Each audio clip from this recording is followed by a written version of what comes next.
रहीम अस्सलाम वालेकुम। आज जो कहानी मैं आपकी खिदमत में पेश करने जा रहा हूँ उसका मौजू है और चोरी पकड़ी गई।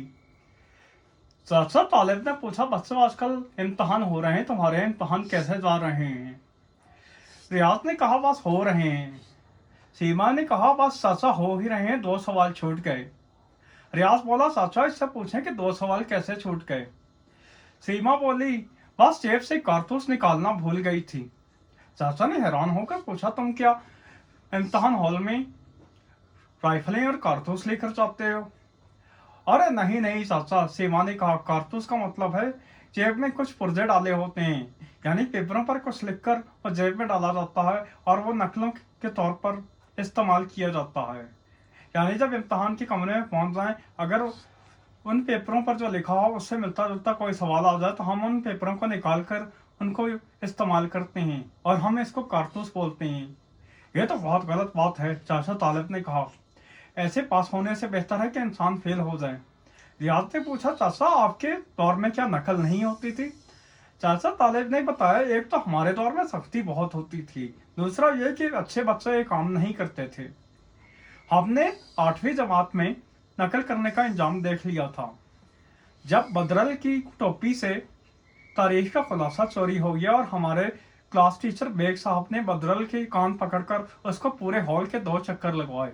तौबा तौबा, ऐसी जिल्लत अल्लाह किसी को ना दे। हम सब ने अपने कानों को हाथ लगाए। इससे भी ज्यादा खतरनाक वाकया हमारे 9वीं जमात के इम्तहानात में पेश आया। हमारे रियाजी के उस्ताद होते थे जिनका नाम शरीफ साहब था। दुबले पतले पस्ता कद के थे, लेकिन आवाज करारी पाई थी। दुश्मन पर दबे पर पहुंच जाते थे और अचानक उसको पकड़ते थे। 9वीं जमात के इम्तहान में वो हमारे इंचार्ज थे। पर्चे तकसीम करने के बाद उन्होंने कहा कि अब मैं तुम पर एतबार करता हूँ और तुम्हारी कामयाबी की दुआ करता हूँ। प्यारे दोस्तों, अपना काम करो, इधर उधर देखने, खुसर फुसर करने और नकल करने की कोई जरूरत नहीं। अब मैं तुम पर एतबार करता हूँ और तुम्हारी कामयाबी की दुआ करता हूँ। ये कहकर शरीफ साहब ऊंची कुर्सी पर जा बैठे और उन्होंने अपने पांव टांगों के ऊपर रख लिए। इसके बाद उन्होंने उस रोज का अखबार खोला और उसको अपने मुंह पर फैला लिया। थोड़ी देर के बाद क्या देखते हैं कि शरीफ साहब की आंखें बंद हैं। लड़कों ने यही समझा कि वो ऊँग रहे हैं। शरीफ साहब का सर इधर उधर हो रहा था। इसका यही मतलब था कि वो सो गए हैं। पहले तो लड़कों ने आपस में खुसर फुसर शुरू की, क्योंकि लड़कों को यही लग रहा था कि मैदान खाली है। उसके बाद आहिस्ता आहिस्ता नोट्स का तबादला शुरू हुआ। अचानक अखबार शरीफ साहब के मुंह से नीचे गिरा और शरीफ साहब चीते की तरह अंगड़ाइयां लेते हुए उठे। उन्होंने वहीं से ही ललकारा कि मैं सब देख रहा था, और उसके बाद उन्होंने एक एक के नाम लेकर उसको बाहर बुलाया कि इधर आओ, खड़े हो जाओ। मालूम हुआ कि शरीफ साहब, जो कि अपने नाम से ज्यादा शरीफ थे, उन्होंने इस रोज के अखबार में बहुत से सुराख किए हुए थे जिनसे वो पूरे हॉल का जायजा ले रहे थे, और लड़के यही समझ रहे थे कि शरीफ साहब सो रहे हैं। इससे भी ज्यादा खतरनाक वाकया हमारे बोर्ड के इम्तहानात में पेश आया। हुआ ये कि हमारा एक दोस्त होता था शाबू। बहुत मोटा था, इसलिए सब उसको मोटा शाबू कहते थे। शाबू मोटे से लोग डरते भी थे क्योंकि वो लड़कों को बहुत मारता था और उसका मुक्का बहुत वजनी होता था। मुझे कहने लगा कि तुम्हारी और मेरी नशस्त साथ है, इसलिए तुम मेरी मदद करना। मैंने कहा, यह हरगिज नहीं होगा क्योंकि मुझे मेरे उस्ताद साहब से डर लगता है। बदरल ने कहा, कोई बात नहीं, मैं तुम्हारी मदद करूंगा। उस रोज उर्दू का पर्चा था और बदरल और शाबू की नशस्तें साथ साथ थीं। जब इम्तहान हॉल में हम सब पहुंचे तो बदरल ने शाबू को इशारे से बताया कि फिक्र ना करना, मेरी दोनों जेबें भरी हुई हैं। इस इशारेबाजी के बाद जो वाकया पेश आया वो हमारे बोर्ड स्कूल के रिकॉर्ड में आज तक महफूज है। पहले तो यह हुआ कि बदरल ने पानी का मुतालबा किया और उसके बाद एक उंगली से इशारा कर कर यह कहा कि मुझे गुस्ल खाने जाना है, और चेहरे पर ऐसी बेबसी तारी कर ली कि मामला बहुत जरूरी है और इसका कोई हल नहीं। निगरान ने कहा, ठीक है, चले जाओ। बदरल तेजी से हॉल से बाहर निकल गया। अब शाबू मोटे ने भी उंगली का इशारा किया कि मुझे भी गुस्ल खाने जाना है, और निगरान ने खुश दिली से कहा, तुम भी जाओ। शाबू भी तेजी से हॉल से बाहर निकल गया।